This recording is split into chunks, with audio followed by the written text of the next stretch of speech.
Buenas, mi nombre es Carlos Corrales y estamos nuevamente aquí para continuar con el estudio que habíamos iniciado sobre el ser humano. Hasta aquí hemos aprendido que cuando Dios creó al hombre lo hizo del polvo de la tierra y sopló en su nariz aliento de vida. Que cuando Dios hizo al hombre lo hizo a su imagen y conforme a su semejanza, con la capacidad de poder pensar, con la capacidad de poder razonar, con la capacidad de poder decidir, con la capacidad de poder decidir qué pensar, qué sentir, qué hacer. Que el hombre usó esa capacidad que Dios le dio y se contaminó con el pecado. Y no solo se contaminó con el pecado, sino se condenó a sí mismo y a toda la raza humana a la eterna separación de Dios y su cuerpo, alma y espíritu depositados en un lugar que se llama el lago de fuego, la condenación eterna. En esta lección aprenderemos que aunque el hombre está condenado a su eterna separación de Dios, Dios ha pagado un precio muy alto, muy elevado por la salvación o por la redención del hombre.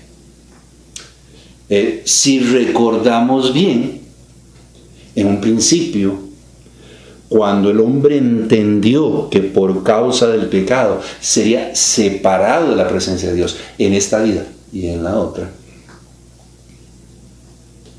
buscó la manera de redimir su alma, ¿verdad?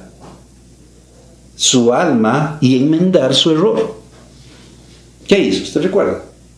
Confeccionó unos delantales de hojas de higuera y los cosió para cubrir su vergüenza.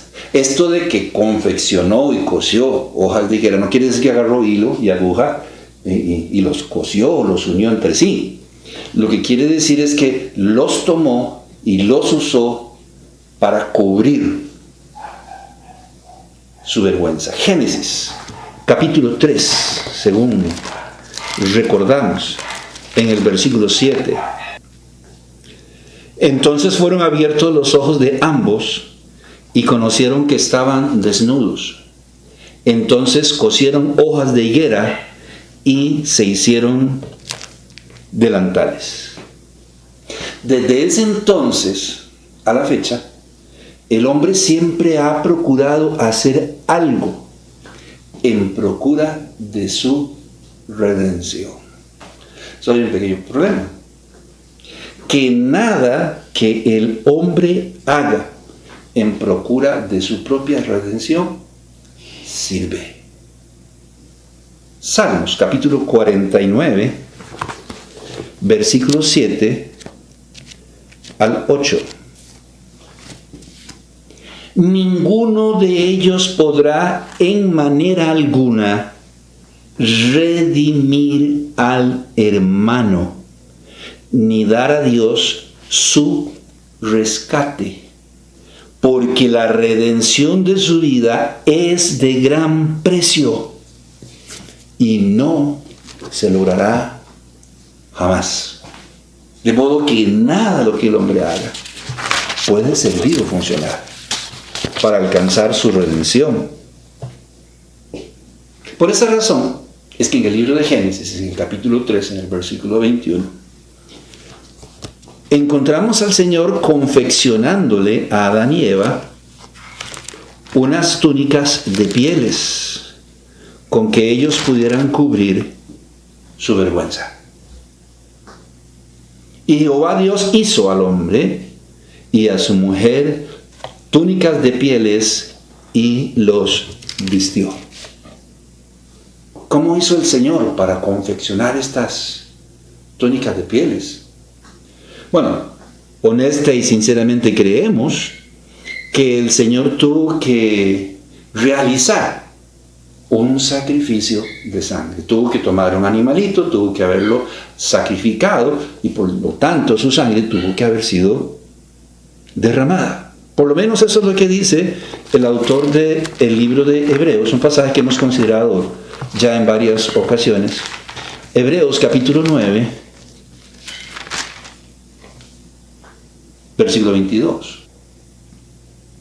Y casi todo es purificado según la ley con sangre, y sin derramamiento de sangre no se hace remisión. Desde entonces es que vemos a las personas a lo largo del Antiguo Testamento ofreciendo un sacrificio de sangre por la expiación de sus pecados. Tomaban un corderito, ponían sus manos sobre su cabeza, confesaban sus pecados y el animalito era sacrificado. Un sacrificio de sangre que de alguna manera u otra señalaba el futuro sacrificio del Señor Jesucristo en la cruz del Calvario. Recordamos las palabras de Juan en el capítulo 1, en el versículo 29, cuando el Señor viene a Juan el Bautista para ser bautizado por él.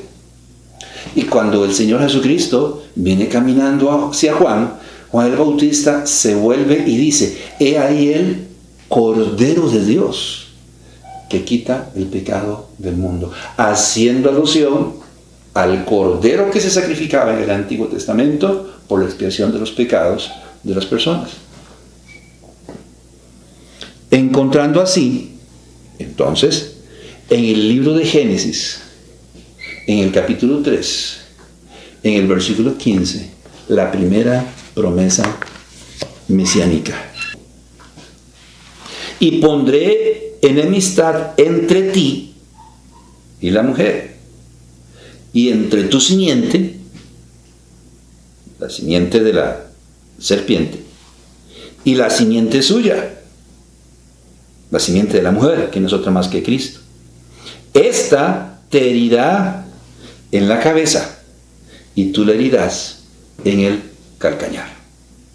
Gálatas capítulo 3, versículo 16, nos dice que en las Sagradas Escrituras, la simiente, la palabra simiente, en este caso la simiente de la mujer, hace alusión a la persona de Cristo.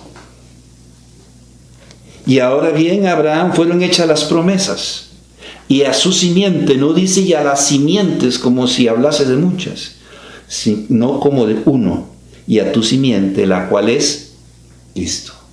Así que en Génesis 3:15 encontramos la primera promesa mesiánica. Y pondré enemistad entre ti, la serpiente, y la mujer, y entre tu simiente, Satanás, y la simiente suya, que es Cristo. Esta, Cristo, te herirá en la cabeza. ¿A quién? A Satanás. Y tú, la serpiente o Satanás, le herirás en el calcañar. ¿Cuándo Satanás le causó una herida al Señor Jesucristo? Bueno, en la cruz del Calvario. Él propició todo para que el Señor Jesucristo sufriera y se retractara de ofrecer su vida por la expiación de los pecados de toda la raza humana. Pero Cristo le propinó un golpe sobre la cabeza a la serpiente o a la simiente de la serpiente, que es Satanás, no solo cuando murió, sino cuando resucitó de entre los muertos. Colosenses capítulo 2, versículo 13 al 15. Y a vosotros, estando muertos en pecados y en la incircuncisión de vuestra carne, os dio vida juntamente con él, perdonándoos todos los pecados, anulando el acta de los decretos que había contra nosotros, que nos era contraria, quitándola de en medio y clavándola en la cruz, y despojando a los principados y a las potestades, los exhibió públicamente, triunfando sobre ellos en la cruz. Triunfo que fue culminado, como ya dijimos, con la resurrección del Señor Jesucristo. ¿De qué nos sirve un Salvador muerto? Pero Cristo murió, pero resucitó y vive por los siglos de los siglos. De modo que el Señor se dispuso a pagar un precio muy alto, muy elevado, por el perdón de los pecados de toda la raza humana, por la redención de todo ser humano, desde antes de la fundación del mundo. Primera de Pedro, capítulo 1, versículo 18 al 20. Sabiendo que fuisteis rescatados de vuestra vana manera de vivir, la cual recibisteis de vuestros padres, no con cosas corruptibles como oro o plata, sino con la sangre preciosa de Cristo, como de un cordero sin mancha y sin contaminación, ya destinado desde antes de la fundación del mundo, pero manifestado en los posteros tiempos por amor de vosotros. O bien sea, el único sacrificio que puede redimir al hombre es el sacrificio del Señor Jesucristo en la cruz del Calvario, y no hay otro. Un sacrificio que fue ofrecido hace más de 2000 años. Un sacrificio que fue ofrecido para redimir al hombre. La palabra redimir, no lo hemos mencionado, quiere decir rescatar o liberar algo o a alguien por el pago de un precio. Por ejemplo, una persona ofrecía una casa o una propiedad y decía: yo quiero que ustedes la vendan y la usen, no sé, para financiar alguna situación ahí en el templo. Y él lo ofrecía. Pero de repente se arrepentía. La ley establecía en el libro de Levítico, en el capítulo 27, en el versículo 19, que si quería redimirla, que si quería rescatar la propiedad, debía añadir la quinta parte del valor de la propiedad. O sea, la palabra redimir quiere decir rescatar o liberar algo o inclusive a alguien. De ahí que en el libro de Isaías, tocante al hombre, en el capítulo 53, en los versículos 4 y 5, dice: ciertamente llevó él nuestras enfermedades y sufrió nuestros dolores, y nosotros le tuvimos por azotado, por herido de Dios y abatido. Mas él herido fue por nuestras rebeliones, molido por nuestros pecados. El castigo de nuestra paz fue sobre él, y por su llaga fuimos nosotros curados. De modo que el sacrificio de Cristo en la cruz del Calvario es el único que puede propiciar la redención del hombre. Ahora bien, ¿en qué consistió el sacrificio del Señor Jesucristo? Bueno, en esta ocasión, lejos de analizar lo que dice la palabra de Dios, vamos a analizar el sacrificio y los sufrimientos del Señor Jesucristo desde la perspectiva de la ciencia médica.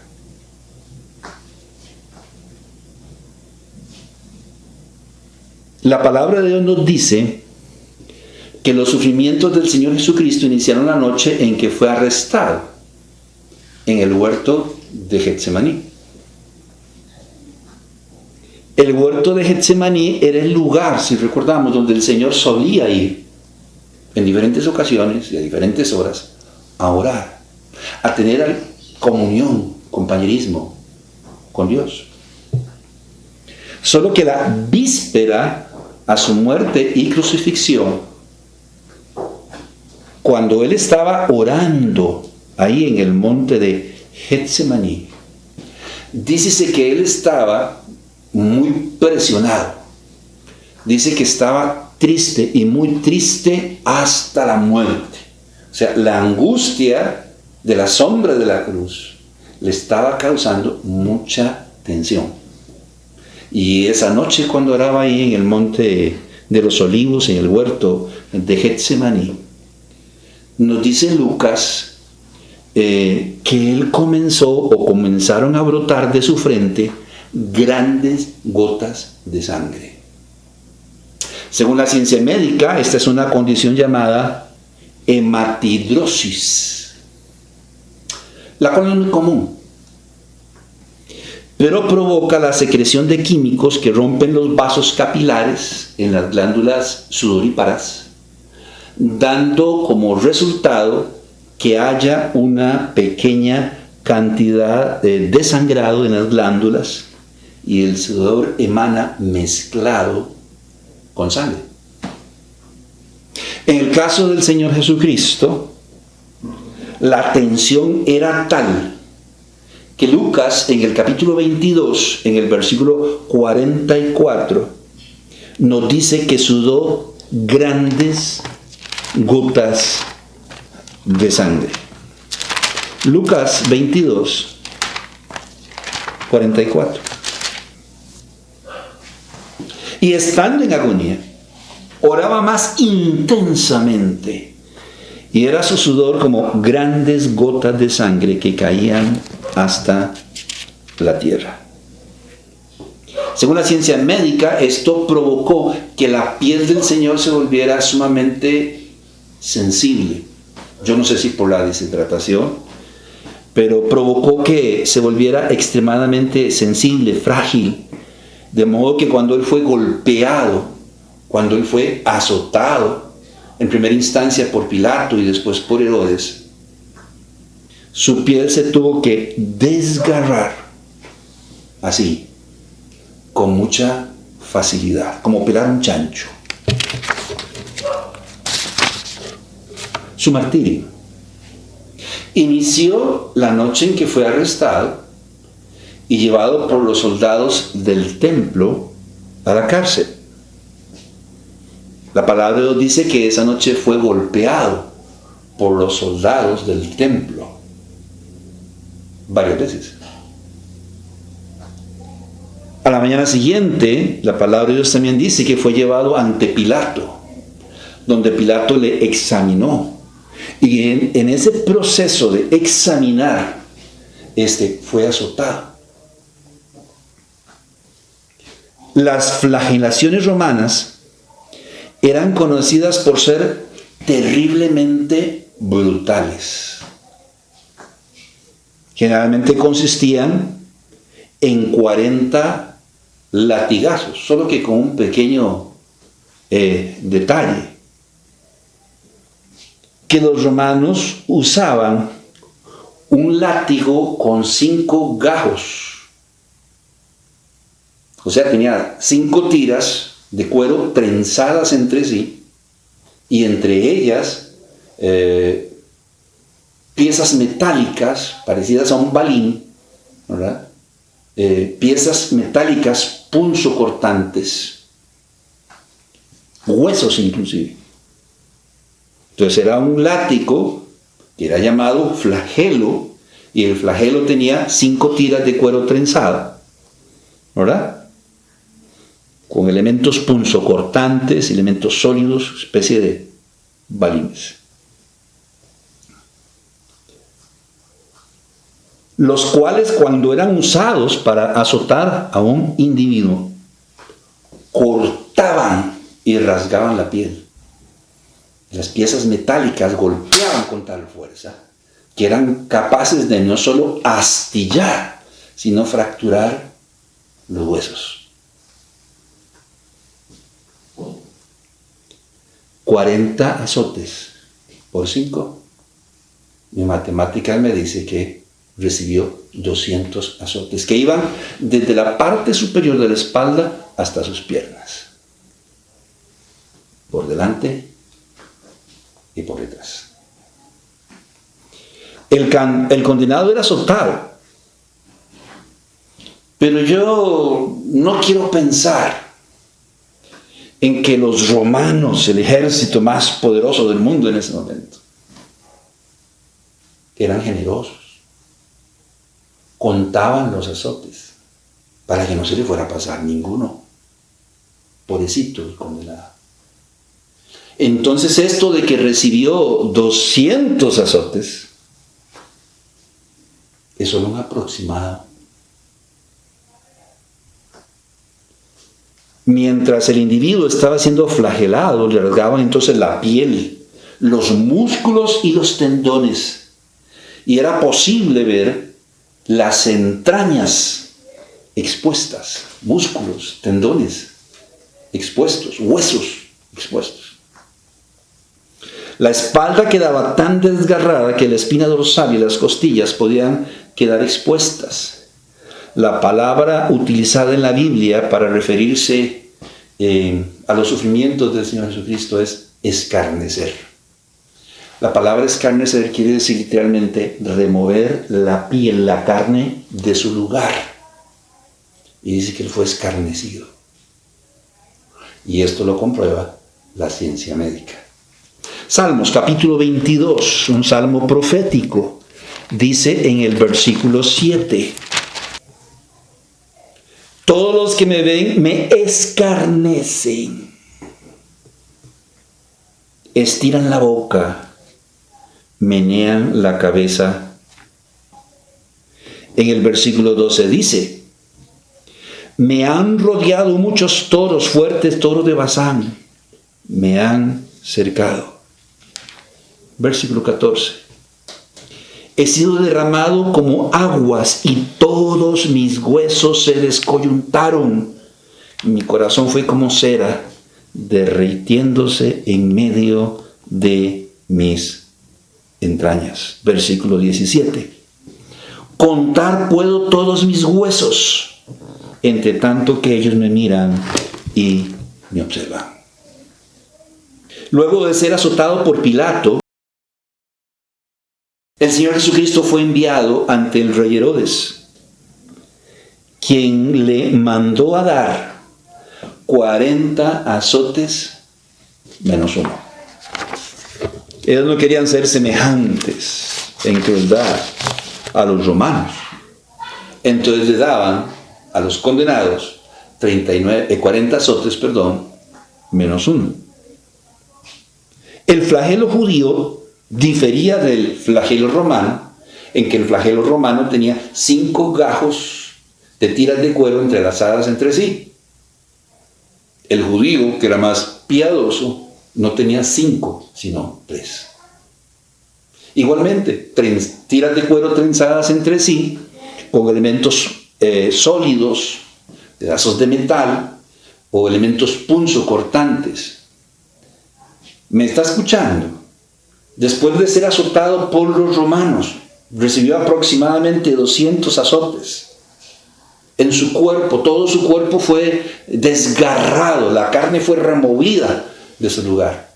Pilato le vuelve a azotar 39 veces por 3. A mí me dan 117 azotes. O sea, el Señor fue brutalmente tratado. Recibió aproximadamente 317 azotes. Luego de ser azotado por Herodes, Herodes le envía de nuevo ante Pilato y es entregado a la guardia pretoriana. O sea, esos hombres altos y fornidos, soldados entrenados para la batalla, ¿verdad? La guardia personal de Pilato es entregada a la guardia pretoriana y lo hacen pasar por el callejón de la amargura. Una fila de soldados, otra fila de soldados, y hicieron al Señor pasar por en medio. Vinieron zancadillas, vinieron golpes, vinieron patadas. Un hombre llama al techo. Le ponen una corona de espinas sobre su cabeza, toman una vara y golpean su cabeza y le escupen en la cara y le dicen: ahora sí, dinos, profetiza, ¿quién te golpeó? Probablemente fue en este momento cuando se cumpliese la profecía de Isaías en el capítulo 50, en el versículo 6. Di mi cuerpo a los heridores y mis mejillas a los que me mesaban la barba. No escondí mi rostro de injurias y de esputos. Estaba profetizado que el Mesías le mesarían la barba. La palabra mesar quiere decir arrancar la barba de raíz. No sé si alguna vez ustedes lo han depilado con cera, ¿verdad? Sería muy interesante aplicarse un parche de cera en las axilas, en alguna parte donde haya piel, donde haya vello, perdón. Pues dice que al Señor le mesaron la barba. Y Él está diciendo, no escondí mi rostro de injurias y de esputos. Dice la palabra de Dios en el libro de Isaías, que su rostro era una masa de carne y de sangre. Fue desfigurada por los golpes que recibió. La ciencia médica nos dice que por estas circunstancias el dolor que el Señor pudo haber experimentado era tal que experimentó una conmoción hipovolémica. El corazón se acelera para tratar de bombear la mayor cantidad de sangre a todo el cuerpo. Estaba perdiendo gran cantidad de sangre por los 317 azotes que habían rasgado todo su cuerpo.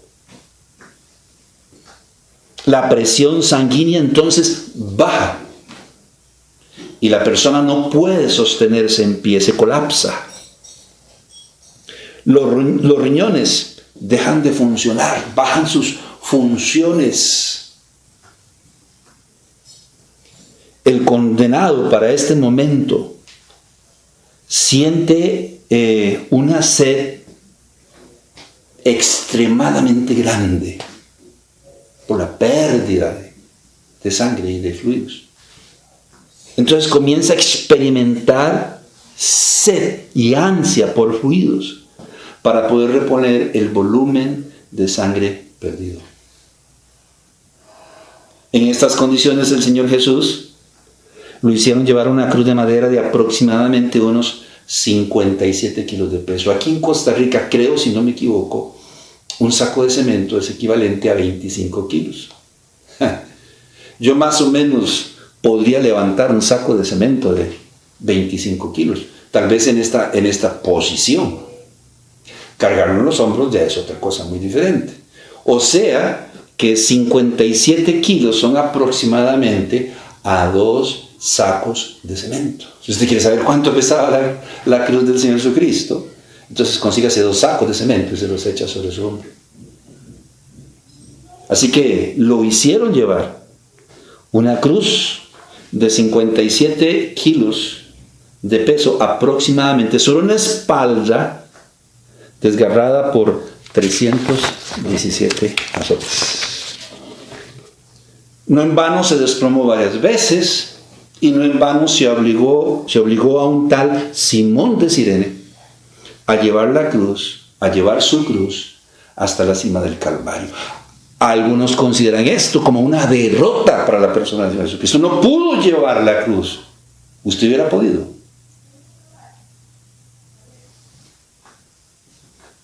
Eso refleja la condición física y de salud en la que se encontraba el Señor Jesucristo. Ya en el Monte Calvario es clavado de manos y pies. Los clavos romanos eran como de aproximadamente entre 13 y 18 centímetros de largo, que clavaban por las muñecas, atravesando y triturando el nervio mediano para añadir más dolor al que ya estaba experimentando. Buscando información, encontré que los clavos romanos eran muy afilados en la punta. Los romanos eran dados a crucificar mucha gente. Yo no creo que los romanos, que reutilizaban una y otra vez estos clavos, se preocupasen porque tuviesen la punta muy afilada. ¿Cuántas personas tendrían que estar dedicadas a esto? A estar desdoblando las puntas de los clavos y afilándolas. Así que no había ninguna consideración cuando ellos eran crucificados. Tal fue el dolor, dice la ciencia médica, que tuvo que haber experimentado el Señor Jesús, que buscando una palabra para poder describir su dolor, no la encontraron.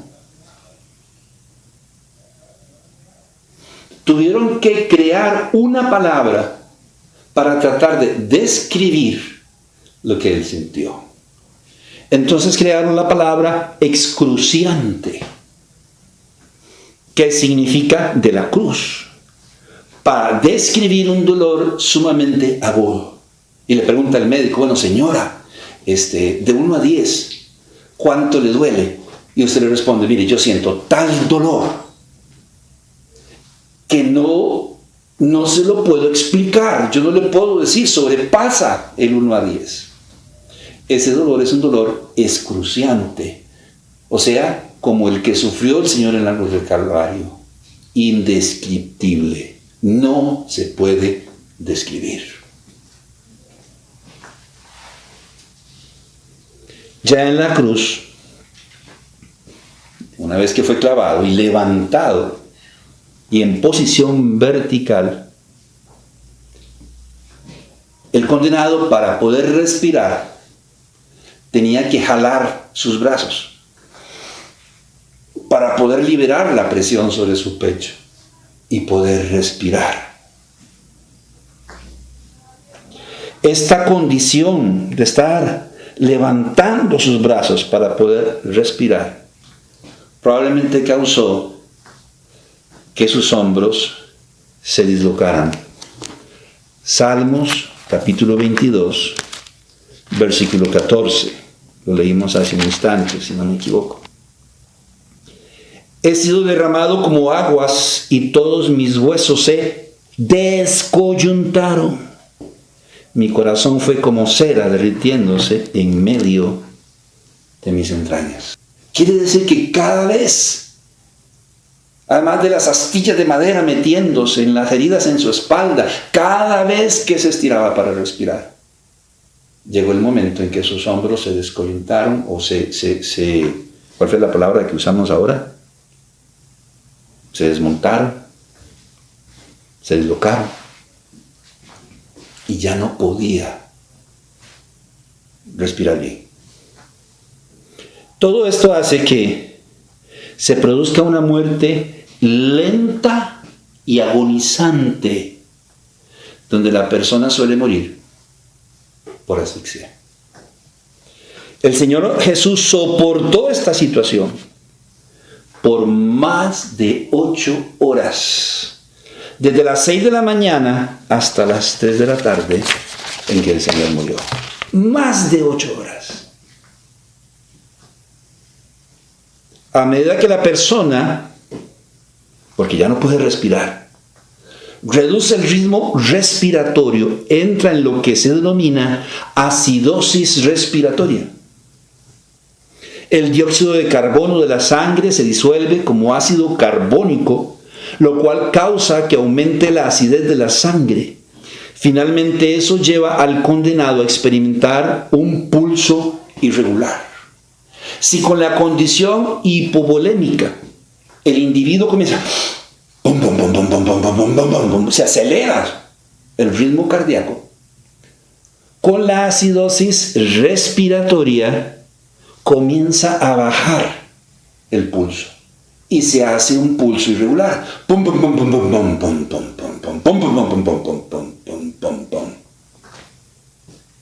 Y la persona muere de un paro cardíaco.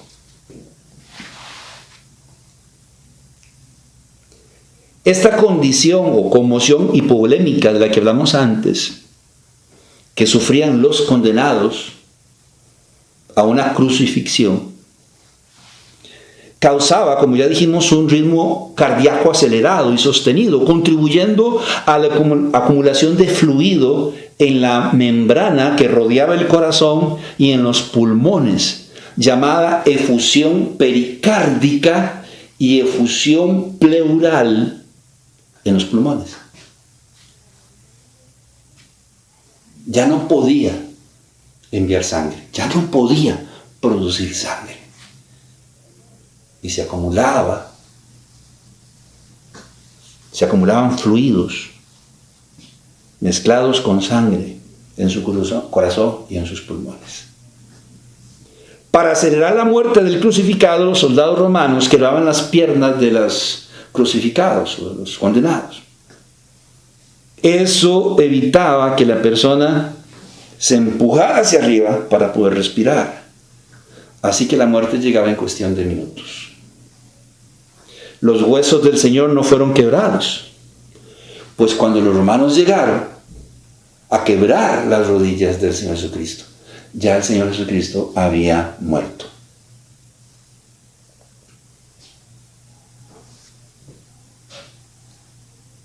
Esto cumplió la profecía que dice que los huesos del Mesías no serían quebrados.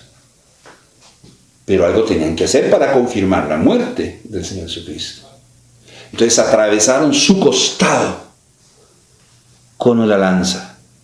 Se le clavó una lanza en su costado, la lanza atravesó el pulmón y luego el corazón, y cuando se sacó la lanza salió un fluido claro, como el agua, seguido de algún volumen de sangre, confirmando así la condición hipovolémica, la efusión pericárdica y la efusión pleural, que lo llevaron a no poder respirar, causándole una muerte lenta, excruciante, sumamente dolorosa.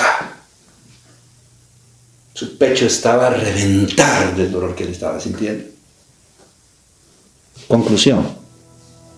Este fue el precio que se pagó hace más de 2000 años por la redención del hombre.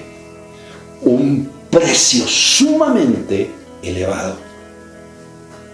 Para que usted y yo